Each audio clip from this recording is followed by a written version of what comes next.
Assalamualaikum warahmatullahi wabarakatuh. Alhamdulillah, selamat datang di mata pelajaran Pendidikan Agama Islam dan Budi Pekerti. Semoga kita semua tetap diberi kesehatan oleh Allah Subhanahu wa taala dan terhindar dari COVID-19. Dengan catatan, kita semua wajib menerapkan protokol kesehatan yang sudah diterapkan oleh pemerintah, yaitu mencuci tangan, menjaga jarak, dan menggunakan masker.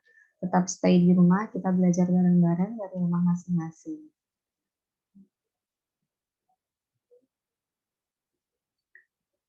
Perlu kalian tahu, kalian bisa sampai pada titik ini, sekarang kalian di kelas 11, semester 2, itu ada beberapa sosok yang menjadi pahlawan bagi kalian. Dari kalian melakukan aktivitas setelah bangun tidur sampai nanti kalian akan tidur kembali. Dari menyiapkan makanan, sarapan, sego pecel, terus selanjutnya menyiapkan minuman, menyiapkan perlengkapan kalian ke sekolah, dari kalian usia kecil sampai usia sekarang kelas 2 SMA, itu ada sosok yang amat sangat berarti buat kalian. Kalian mau tahu siapa? Silahkan kalian bisa buka handphone kalian dan silahkan cari di handphone kalian itu Al-Quran surat Al-Isra ayat 23 sampai 24. Oke, sudah ketemu? Silahkan baca. Silahkan dilihat. Kita baca artinya bersama. Di situ tertulis bahwa dan Tuhanmu telah memerintahkan agar kamu jangan menyembah selain Dia. Dan hendaklah berbuat baik kepada ibu bapa. Jika salah seorang di antara keduanya atau kedua-duanya sampai berusia lanjut dalam pemeliharaanmu, maka sekali-kali janganlah engkau mengatakan kepada keduanya perkataan "ah", dan janganlah engkau membentak keduanya, dan ucapkanlah kepada keduanya perkataan yang baik. Rendahkanlah dirimu terhadap keduanya dengan penuh kasih sayang dan ucapkanlah, wahai Tuhanku, sayangilah keduanya sebagaimana mereka berdua telah mendidik aku pada waktu kecil. Di bab kali ini kita akan membahas tentang hormat dan sayang orang tua dan gurumu. Hormati dan sayangi orang tua dan gurumu. Dalam keadaan susah payah, orang tua itu kadang merasa ikhlas, bahagia kalau sang anak itu mau berperilaku sebagai siswa yang baik. Orang tua juga kadang nggak pernah meminta imbalan apapun. Kebaikan yang diberikan kepada anaknya itu ikhlas, tidak pernah mengharap imbalan apapun. Bahkan orang tua itu sering rela mempertaruhkan apa yang dimiliki jika anaknya menghadapi masalah besar. Jadi tameng paling di depan kalau anaknya dapat masalah. Begitulah cinta kasih orang tua yang tidak meminta anaknya dengan sesuatu yang di luar kemampuan anaknya dan hanya berharap ridho Allah Subhanahu wa taala. Nah, meski kadang ironisnya itu kebanyakan, ya tidak kebanyakan, ada sebagian anak atau siswa yang merasa malu sama keadaan orang tuanya, miskin, jelek, atau dan lain sebagainya. Kadang bertindak jauh dari norma sosial dan agama, serta lebih mementingkan teman bermain yang belum tahu. Kadang arahnya itu untuk kebaikan atau keburukan. Nah, nggak jarang itu kadang anak itu memaksa orang tua untuk membeli sesuatu yang itu di luar kemampuan orang tuanya. Kalau zaman sekarang mungkin ada yang minta motor, handphone, dan lain sebagainya. Padahal kondisi finansial atau ekonomi keluarganya kadang tidak mampu atau belum mampu untuk memenuhi kebutuhan si anak tadi. Itu sedikit contoh.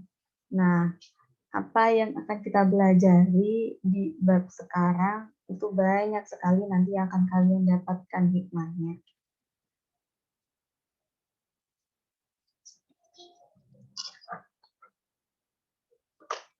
Apa saja nanti hikmah yang bisa diambil, Bu, dari pembelajaran kali ini?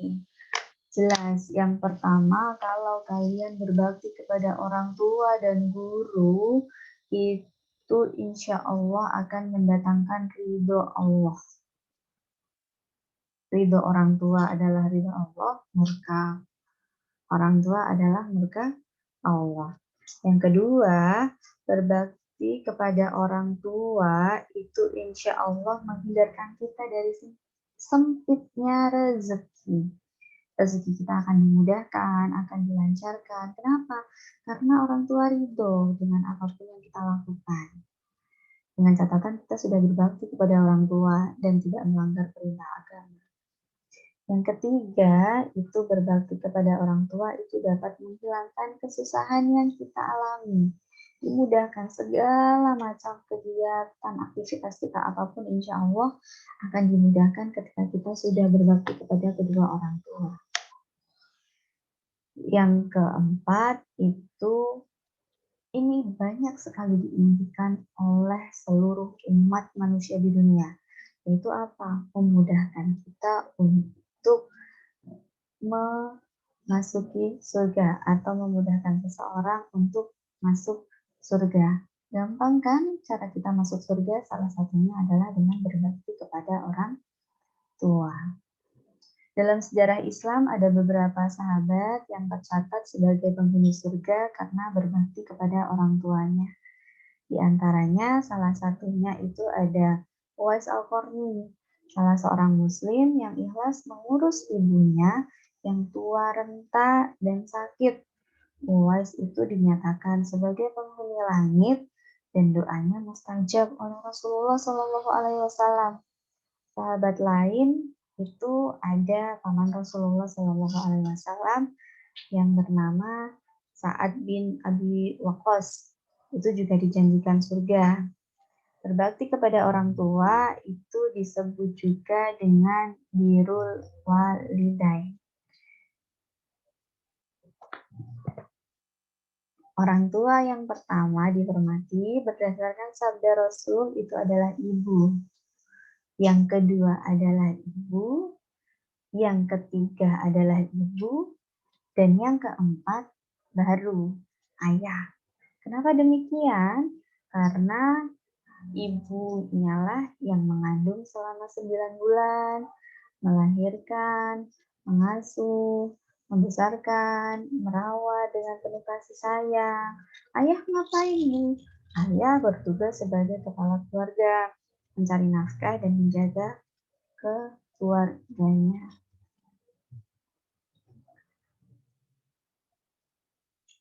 Bentar.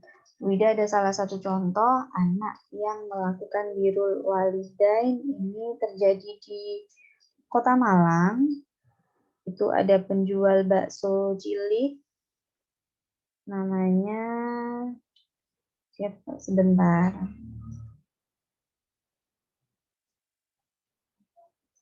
Ini namanya adalah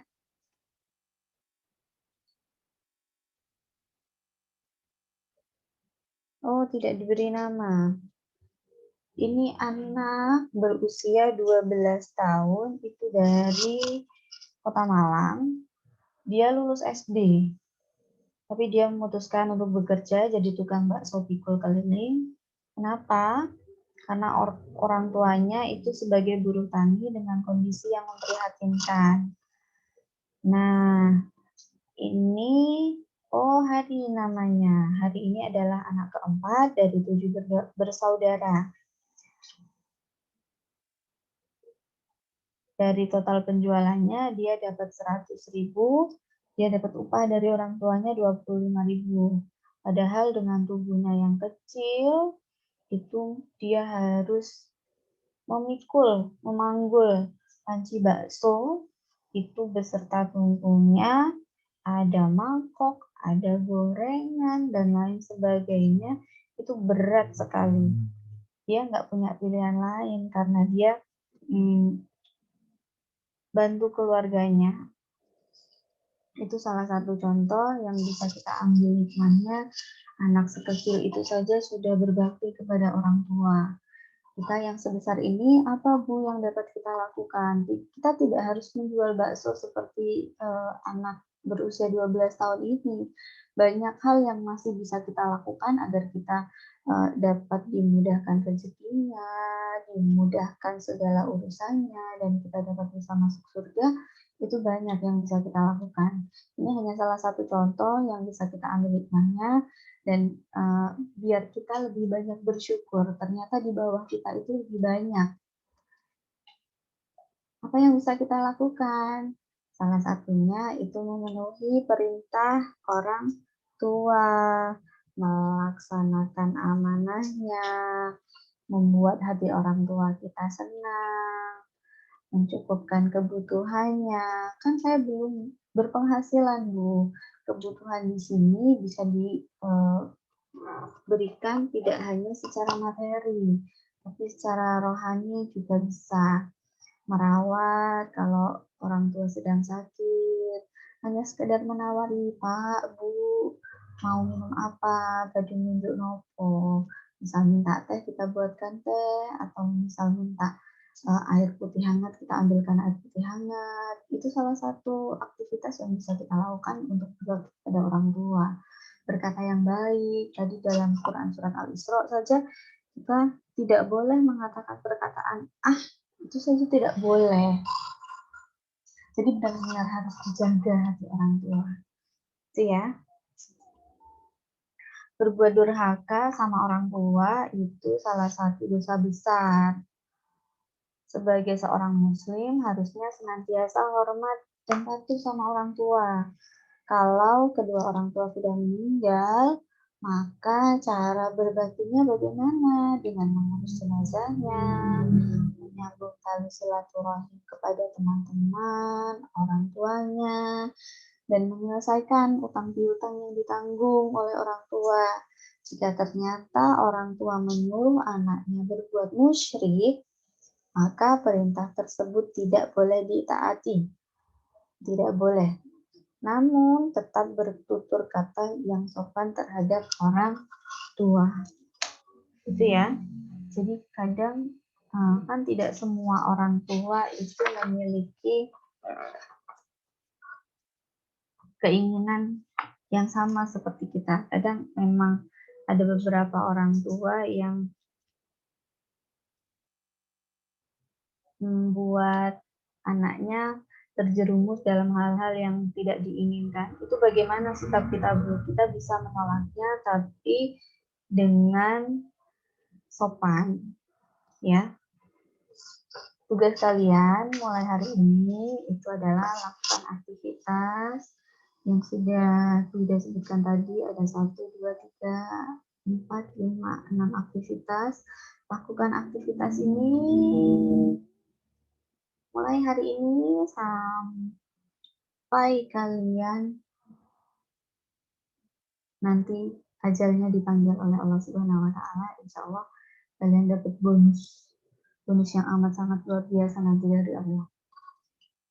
Untuk selanjutnya, hormat dan sayang kepada orang tua, kepada guru itu bisa dengan bertutur kata sopan, melaksanakan perintahnya, mengucap salam dan mencium tangan, mendoakan ketika guru sedang sakit, menjenguk ketika guru sedang sakit, itu bisa kita lakukan.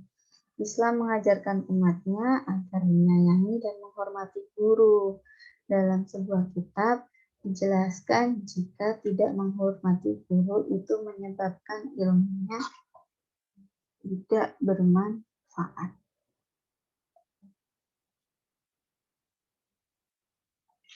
Hikmah apa saja yang bisa kita ambil ketika kita hormat dan sayang kepada guru? Itu salah satunya adalah hidup menjadi lebih berkah, ilmunya lebih bermanfaat. Itu nanti dengan izin Allah, insya Allah rezekinya itu akan mengalir. Rezeki berupa materi, berupa saudara, dan rezeki dalam bentuk yang lainnya.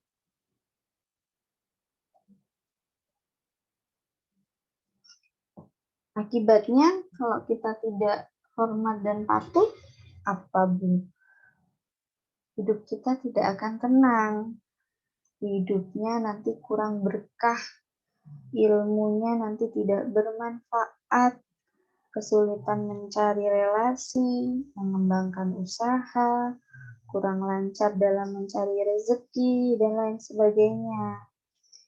Kalau di akhir-akhir ini kita jumpai di dunia nyata maupun di dunia media massa, sering terjadi peristiwa yang mengkriminalisasikan guru karena proses pendidikan yang dilakukan. Guru melakukan sedikit penegasan, kadang sampai diproses, panggil polisi, dan lain sebagainya. Itu maka hal tersebut akan menghambat proses pendidikan. Kalau gurunya ditahan, kalau gurunya dipenjara, itu nanti pendidikannya bisa terhambat.